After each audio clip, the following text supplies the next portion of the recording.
Hello friends, welcome to JPILLAM. இன்னைக்கு நம்ம இந்த வீடியோல லஞ்ச் ரெசிபி பார்க்க போறோம். கீரை சாம்பாரும் அதுக்கு காரசாரமா உருளைக்கிழங்கு மசாலாவும் எப்படி செய்யலாம்னு பார்க்கலாம்.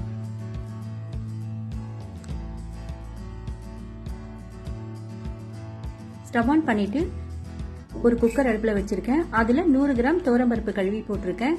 கூடவே ஒரு 5-6 பல்லு பூண்டு போட்டிருக்கேன். இப்போ குக்கர் மூடிட்டு வெயிட் போட்டுடலாம். அதுக்கப்புறம் 2 விசில் வந்ததுக்கு அப்புறம் நம்ம ஓபன் பண்ணி பார்க்கலாம்.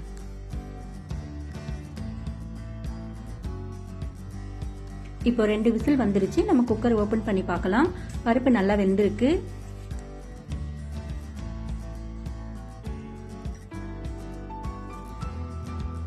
இப்போ ஒரு கடாய் அடுப்புல வச்சுக்கோங்க. சாம்பாருக்கு தாளிக்கிறதுக்கு தேவையான அளவுக்கு எண்ணெய் ஊத்திக்கலாம்.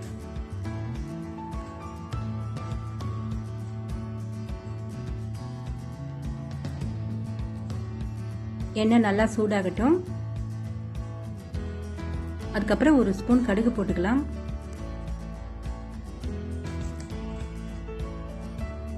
கடுகு நல்லா பொரியட்டுங்க.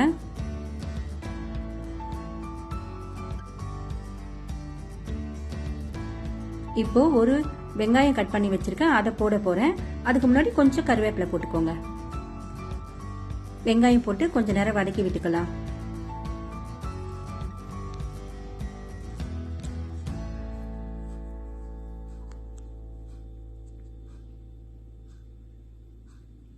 வெங்காயம் கொஞ்சம் வதங்கினதுக்கு அப்புறமா ஒரு தக்காளி கட் பண்ணி வச்சிருக்கேன், அதையும் போட்டுக்கலாம்.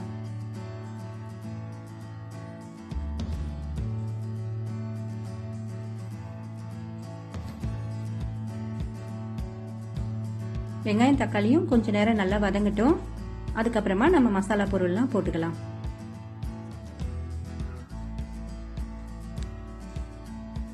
இப்போ 1/2 ஸ்பூன் மஞ்சத்தூள், அப்புறம் சாம்பாருக்கு தேவையான அளவுக்கு குழம்பு மிளகாத்தூள் போட்டுக்கோங்க. நான் 2.5 ஸ்பூன் போட்டிருக்கேன். நீங்க உங்க காரத்துக்கு ஏத்த மாதிரி போட்டுக்கலாம். போட்டுட்டு நல்லா கலந்து விட்டுக்கோங்க. ஸ்டவ் வந்து சிம்ல வச்சுக்கோங்க, இல்லைன்னா இந்த மசாலாலாம் கருகிடும். அதுக்கப்புறம் 1/2 ஸ்பூன் பெருங்காயத்தூள்,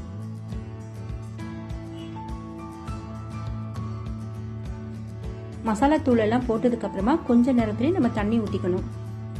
இப்ப நான் 1 டம்ளர் அளவுக்கு தண்ணி ஊத்துறேன்.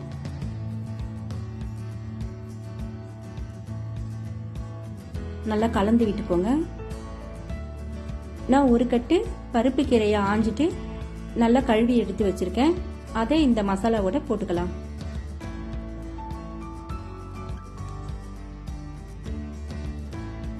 இப்ப இந்த கீரை நல்லா வேகணும். ஒரு 2-3 நிமிஷம் வெந்தா போதும். ஒரு மூடி போட்டுட்டு 3 நிமிஷத்துக்கு அப்புறம் பார்க்கலாம். கீரையில இந்த சமயத்துல உப்பு போடக்கூடாது. உப்பு போட்டா கீரை வேகாது. இப்ப 3 நிமிஷத்துக்கு அப்புறமா நம்ம ஓபன் பண்ணி பார்க்கலாம். கீரை நல்லா வெந்திருக்கு.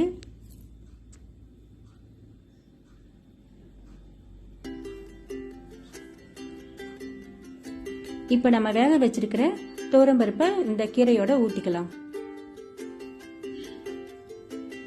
நல்லா கலந்து விட்டுக்கலாம்.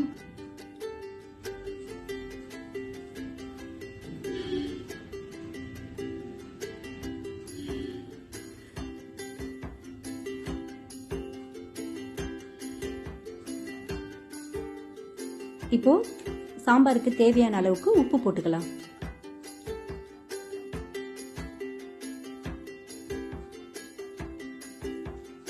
கடைசியில ஒரு சின்ன நெல்லிக்காய் அளவுக்கு புளி கரைச்சி வச்சிருக்கேன், அதையும் ஊத்திக்கலாம். நான் வந்து கொதிக்கிற தண்ணியில தான் புளி ஊற வைப்பேன். அதனால இப்ப இந்த சாம்பார் வந்து ரொம்ப நேரம் கொதிக்க வேணாம், 1 நிமிஷம் கொதிச்சா போதும்.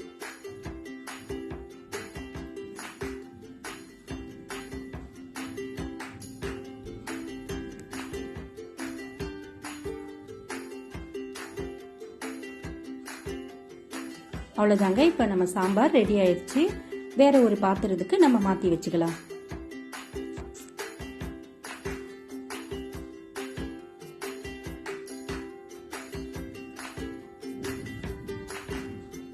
இந்த சாம்பார் ரொம்ப டேஸ்டா இருக்குங்க. கீரை மசியல் பண்றதை விட ஒரு வாட்டி இந்த மாதிரி சாம்பார் வச்சு பாருங்க, ரொம்ப நல்லா இருக்கும். நீங்களும் இதே மாதிரி ட்ரை பண்ணி பாருங்க. நான் போடுற வீடியோஸ் எல்லாம் உங்களுக்கு பிடிச்சிருந்ததுன்னா லைக் பண்ணுங்க, ஷேர் பண்ணுங்க, கமெண்ட் பண்ணுங்க, சப்ஸ்கிரைப் பண்ணுங்க. இப்போ இதுக்கு காரசாரமான உருளைக்கிழங்கு மசாலா பார்க்கலாம். ஸ்டவ் ஆன் பண்ணிட்டு ஒரு கடாய் அடுப்புல வச்சிருக்கேன். அதுல 1/4 கிலோ உருளைக்கிழங்க தோல் எடுத்துட்டு சின்ன சின்ன பீஸா கட் பண்ணிட்டு 4-5 வாட்டி கழுவிட்டு போட்டிருக்கேன். உருளைக்கிழங்கு வேகத்துக்கு தேவையான அளவுக்கு தண்ணி ஊத்திட்டு இப்ப உப்பு போட்டிருக்கேன். உருளைக்கிழங்கு நல்லா வேகட்டும்.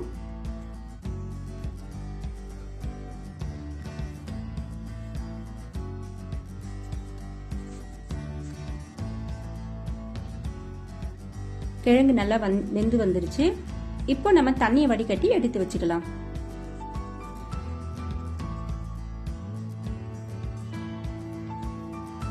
அடுப்புல ஒரு கடாய் வச்சிருக்கேன். இப்ப உருளைக்கிழங்கு மசாலா செய்யறதுக்கு தேவையான அளவுக்கு எண்ணெய் ஊத்திருக்கேன். 2-3 ஸ்பூன் எண்ணெய் ஊத்தினா போதும். எண்ணெய் காஞ்சதுக்கு அப்புறமா 1 ஸ்பூன் கடுகு போட்டிருக்கேன்.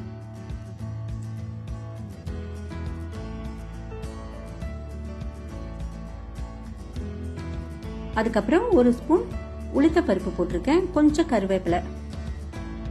இது எல்லாத்தையும் நல்லா கலந்து விட்டுக்கோங்க. உளுத்தம் பருப்பு கொஞ்சம் வறுபடட்டும்.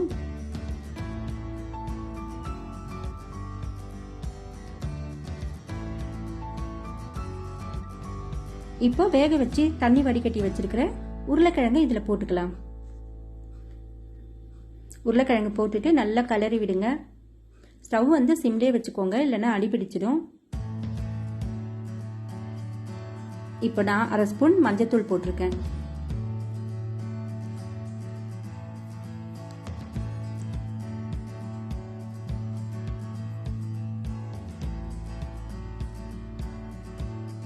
அதுக்கப்புறமா 1 ஸ்பூன் காஷ்மீரி சில்லி பவுடர் போட்டிருக்கேன்.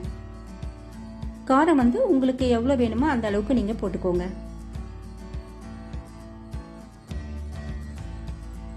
அப்புறம் 1 ஸ்பூன் சீரகத்தூள் போட்டிருக்கேன். அதுக்கப்புறம் 1/2 ஸ்பூன் பெருங்காயத்தூள்.